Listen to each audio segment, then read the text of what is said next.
La grande édition du journal sur la RTEDU, tout de suite la charpente. Hygiène menstruelle, responsable et soigner les responsables des ONG Nita, Sevi Women, Mapendo Mingi et leurs partenaires Itienne Mordicus. Ce lundi, les élèves du lycée Monseigneur Chaoumba dans la municipalité de la Gombe ont été sensibilisés en la matière. Une séance organisée en prélude de la célébration de la Journée internationale de l'hygiène menstruelle, célébrée le 28 mai de chaque année. Détérioration de la voirie urbaine à Kinshasa, la situation est à la base de embouteillages monstres qui sévissent dans la capitale. Dans ce journal, nous irons sur l'avenue Drapeau, municipalité de Barumbu, où le tronçon nécessite une intervention sérieuse et urgente de l'autorité provinciale. C'en est fini pour les titres, place à présent au développement.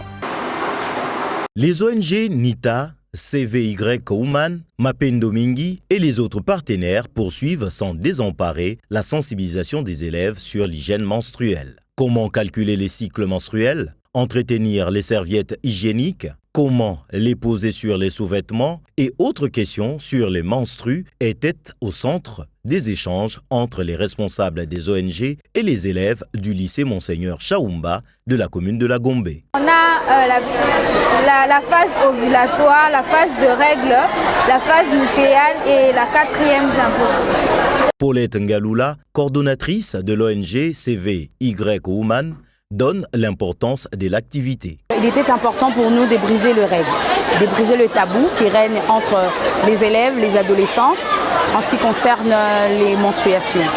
Et nous avons vraiment été impressionnés par la qualité de ces enfants ou de ces élèves qui ont bénéficié de cette matière.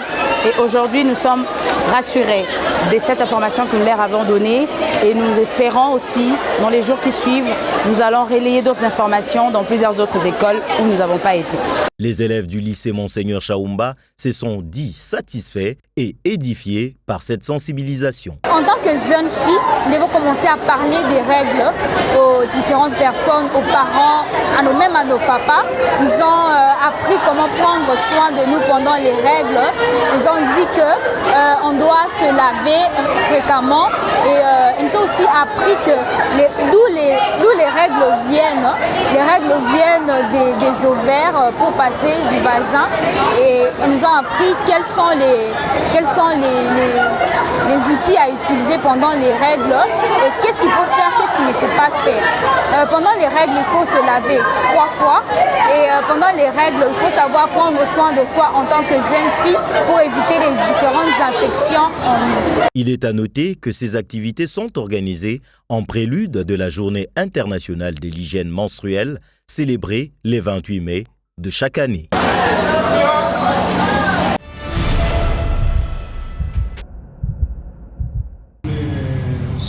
Les élèves du complexe scolaire Chavinson de Bol ont récemment vécu un moment fort. Alors, imaginez-vous que vous avez une fierté, vous avez d'ouverture, un dévot qui... Nous les Africains, on n'a pas l'idée de travailler ensemble. Le participant en soulignant l'importance de leur engagement dans cette dynamique collective.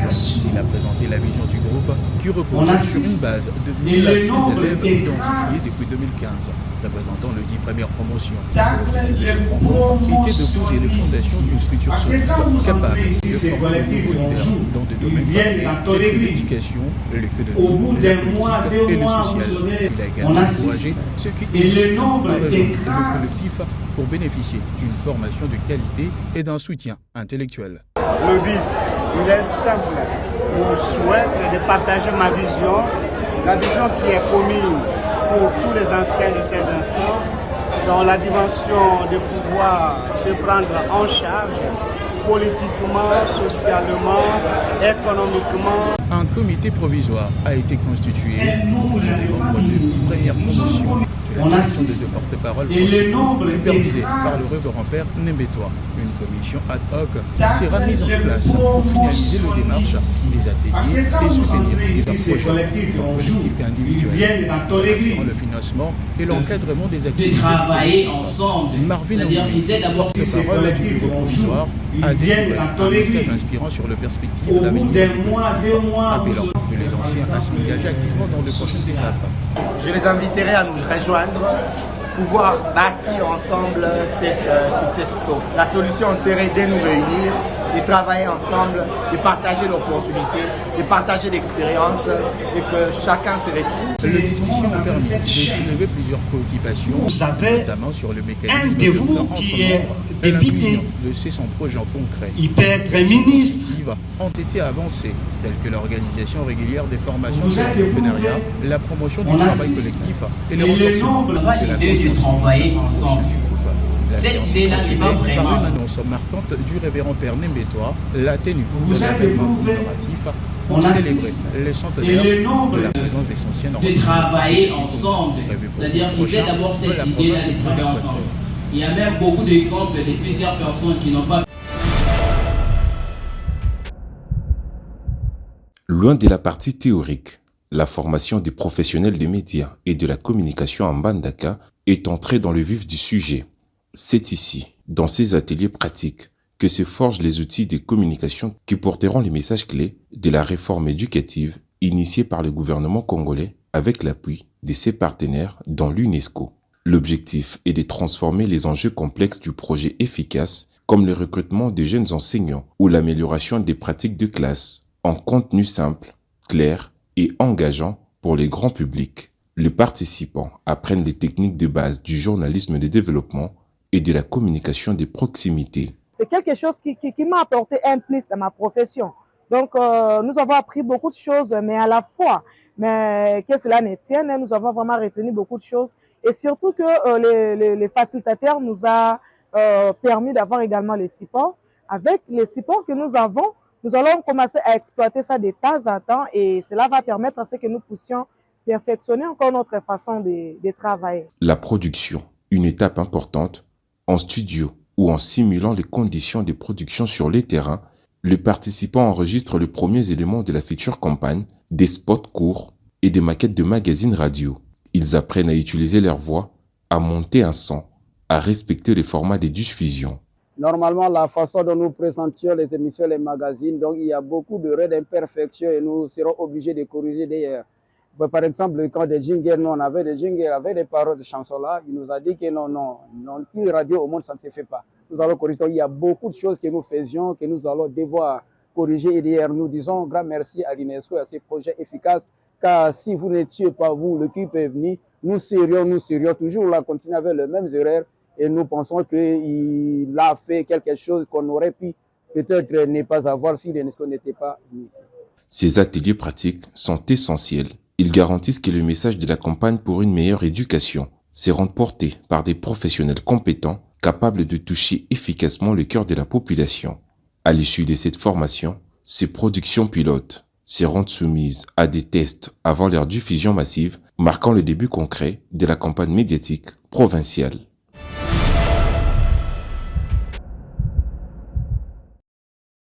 La Fondation internationale pour le système électoraux, AIFES, s'emploie à mettre en place un cercle de discussion et de réflexion destiné aux femmes leaders en République démocratique du Congo. Dénommé AIFES Leadership Club, cette initiative vise à renforcer la participation des femmes et jeunes filles au développement du pays, tout en inspirant la future génération des leaders à prendre des décisions inclusives, efficaces et impactantes. C'est à ce titre que des filles leaders étudiantes de 10 universités officielles de Kinshasa ont échangé avec la ministre déléguée des personnes vivant avec handicap et autres personnes vulnérables, Irène Esambo. Ces échanges étaient centrés sur les questions liées à la communication politique efficace. Pour Irène Esambo, cette initiative est louable et salutaire. Oui, je suis venue dans le cadre du programme de AIFES pour accompagner les jeunes filles qui aujourd'hui sont dans le programme de leadership féminin et j'ai beaucoup apprécié. C'est un programme qui va nous aider même au niveau du gouvernement parce que vous savez que l'idée est d'avoir une jeunesse qui soit responsable. Et là, nous sommes avec les jeunes filles qu'on est en train de capaciter et j'étais venue sur invitation de AIFES pour pouvoir échanger avec eux sur mon expérience personnelle. Les filles étudiantes leaders ont également exprimé leur satisfaction. J'ai participé aujourd'hui et j'ai été émerveillée de rencontrer la ministre déléguée de personnes vivant avec handicap. J'ai beaucoup appris et aussi je suis motivée à avancer. Malgré les critiques ou encore les défis qui peuvent se présenter, aussi je peux comprendre que le leadership n'est juste pas le fait d'avoir de casquettes ou encore d'être apprécié de tous, mais c'est l'essentiel d'abord de comprendre qui tu es. Ce que je retiens de cette formation, c'est qu'en fait, il y a un point commun entre tous les leaders du monde. On a eu des parcours avec des obstacles, mais le leader se relève toujours. Il continue, il persévère, et c'est un message que je vais transmettre en partant d'ici. L'objectif de cette activité est d'améliorer la capacité de communication de filles leaders étudiantes ainsi que de créer un espace d'accompagnement pour les jeunes femmes aspirant au leadership.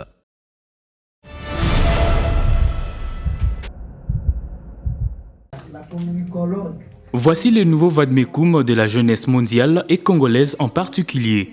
Vaincre par l'autodiscipline, un nouvel ouvrage qui devra désormais conduire, sans intervention extérieure, l'être humain dans ses extrémités de joie et de peine. Son auteur, Messi Makelele, écrivain, motivateur et mentor en relation d'aide, dit tirer l'inspiration de ses livres de sa vie personnelle. Moi, j'ai expérimenté certaines choses et j'ai demandé comment je vais vaincre certaines choses. Donc je me suis dit, bon, ok, je dois créer quelque chose, un programme pour les accompagner. Et j'ai mis en place un système, un programme. Et je me suis rendu compte que ça va. Les aussi bas. Je me suis dit, bon, ok. J'ai essayé avec une personne, 2, 3, et puis c'était bon. Je me suis dit, ok, par l'expérience et par rapport à la demande, pourquoi ne pas écrire un livre sur ça? Parce que ça va aller chez moi, mais d'autres personnes qui vont lire les livres. C'est là est venue l'idée d'écrire ces livres. Cet ouvrage autobiographique, comme le relève, l'auteur met en lumière l'importance de la volonté comme une formule simple mais puissante pour surmonter les obstacles et atteindre ainsi ses objectifs. Dans ces livres, j'ai dit l'autodiscipline, c'est un ensemble de méthodes qui vont vous aider à atteindre un objectif. Imprégné d'une discipline imposée, ça peut se faire. Mais vous devez savoir que c'est comme si on te donnait une veste qui n'a pas ta taille. Alors l'autodiscipline, c'est une discipline adaptée à ta personne. Dans les livres, vous allez voir des mots comme quand on a parlé de chronotype. Vous devez savoir, chacun de toi, tu vas dire, je prends ça, je vais essayer. Mais ça sera difficile. Ça sera vraiment difficile. Un conseil, c'est qu'on doit vraiment se discipliner personnellement. Moment fort de cette grande messe, les baptêmes du livre par l'apôtre Gloire Tombola, une manière pour ces derniers qui a contribué d'une manière ou d'une autre à sa rédaction de les laguer sur le marché.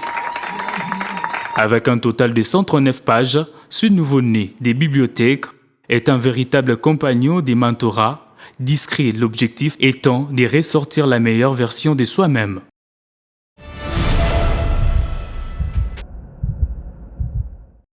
Il faudrait mobiliser la somme équivalente de 2,3 milliards de dollars pour 5 ans afin de matérialiser la réforme de la police. C'est à cette hauteur qu'il se situe le coût global de la loi portant programmation de la réforme de la police nationale congolaise défendue jeudi à l'Assemblée nationale par le vice-premier ministre en charge de l'Intérieur, Jacquemin Chabani. Le comité de suivi de la réforme de la police, présidé par moi-même, souligne que le très faible financement de la réforme de la police par le gouvernement reste le principal obstacle à l'avènement ou à l'avancement de cette réforme.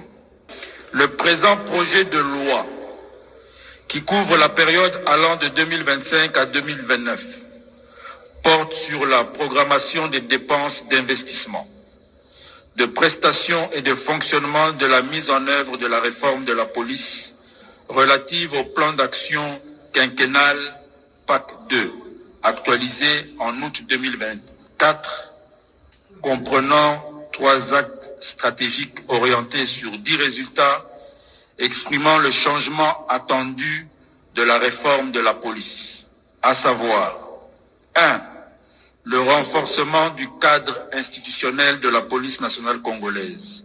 2. La professionnalisation de la police. Et 3. La redevabilité qui inclut le dialogue et le partenariat police-population. Le projet de loi sur la programmation de la réforme de la police nationale congolaise, PNC, de la République démocratique du Congo pour la période 2025-2029 a été déclaré récevable par l'Assemblée nationale et transmis à la Commission Défense et Sécurité pour un examen approfondi. Ce projet de loi attend donner un nouveau souffle à la PNC en l'adaptant aux enjeux sécuritaires actuels et futurs du pays. Il repose sur 3 axes prioritaires: le renforcement du cadre institutionnel de la police, l'accélération de sa professionnalisation et l'amélioration des relations entre la PNC et la population. Parmi les objectifs phares figurent les recrutements et la formation de 90 000 nouveaux policiers sur 5 ans, l'équipement renforcé des unités pour une meilleure capacité opérationnelle, ainsi que la mise en retraite de 10 000 agents d'ici 2028. Ces mesures visent à construire une force de police plus efficace, mieux formée et en adéquation avec les besoins de sécurité des citoyens.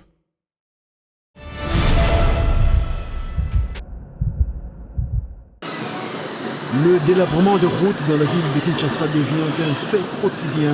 L'un des endroits où cet état de choses interpelle les autorités s'avère être le tronçon Janima Kamambare sur l'avenue du Drapeau ex-Flambeau.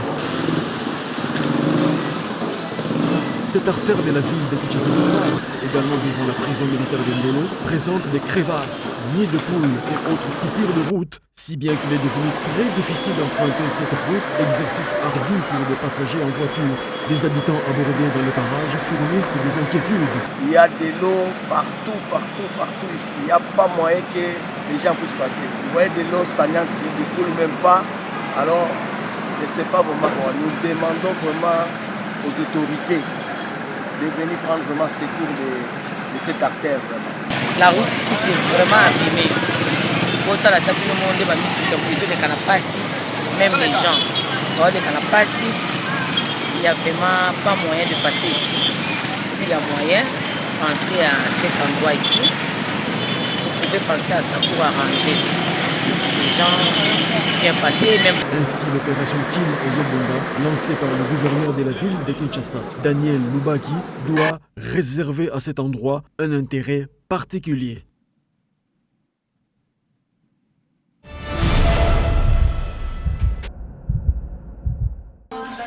Après les lancements des activités de sensibilisation dénommées Avril Blue par l'ASBL Vivre l'autisme en RDC, avec comme slogan « Chers parents, il faut connaître les signes évocateurs de l'autisme ». Dr Berthe Sikuyanza va désormais en guerre contre l'autisme. Pour lier la parole à l'acte, la coordonnatrice de Vivre l'autisme en RDC a procédé à des consultations des enfants autistes. Un exercice pas facile, mais qui nécessite des efforts, notamment les dynamismes, la ténacité, afin de bien faire son diagnostic, a affirmé Berthe Sikuyanza. Aujourd'hui, c'était la consultation de tout ce monde qui était venu lors du lancement. Et ce lancement nous a donné au moins 15 personnes qui étaient dans les besoins de trouver la solution par rapport au problème de l'autisme. Et nous les avons donné l'opportunité de venir consulter notre cabinet. Il faut consulter pour savoir. Nous avons les échelles, vous avez vu.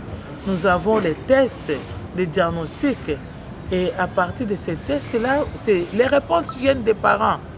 Ce n'est que vous qui allez nous donner, par rapport à ça, que nous allons établir un bilan avec vous. Et par rapport à ça, nous établissons un projet individualisé pour votre enfant. Si l'enfant est confirmé autiste, s'il n'est pas confirmé autiste, on va vous dire voilà l'autre mesure à prendre. Les consultations s'y poursuivent au cabinet de l'ONG Vivre l'autisme en RDC, situé au quartier Macampagne chaque samedi. Un appel est lancé à tous les parents qui ont des enfants autistes ou atteints des troubles de comportement.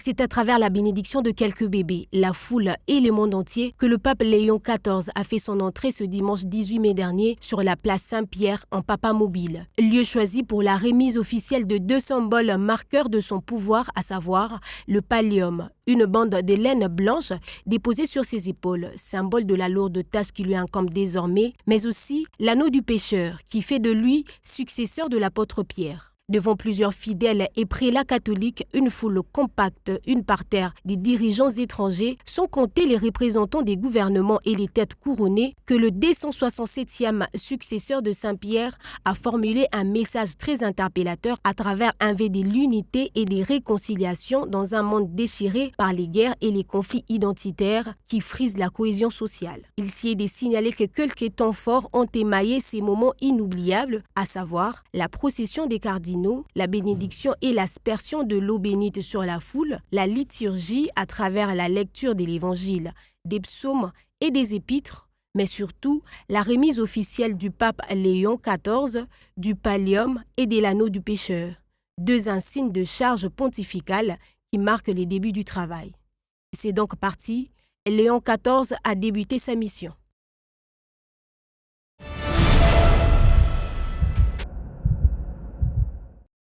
Les léopards seniors de la République démocratique du Congo fourbissent déjà leurs armes en prévision des prochaines rencontres qualificatives pour la Coupe du Monde de 2026. Dans la série des matchs amicaux, 2 rendez-vous sont déjà prévus pour ce mois prochain. Ce sera ce 5 et 8 juin dans la ville française d'Orléans. L'équipe encadrée par Sébastien Desabre va affronter ce 5 juin le Mali, ensuite ce 8 juin Madagascar. Ces disputes s'inscrivent dans un cadre purement préparatoire, surtout que les Léopards se trouvent en position confortable dans le cadre des éliminatoires de cette Coupe du Monde de 2026 étant en tête du classement avec 13 points, suivi du Sénégal avec 12 points, du Soudan ex-aequo avec 12, du Togo avec ses 4 points et du Soudan du Sud qui clôture le classement avec ses 2 maigres points.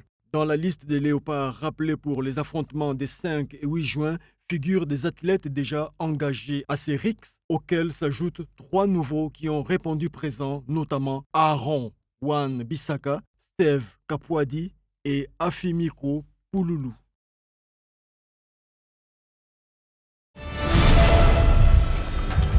Fin de ce tour d'horizon d'actualité, l'info revient dans moins d'1 heure. Restez branchés sur les antennes de la RT Éduc.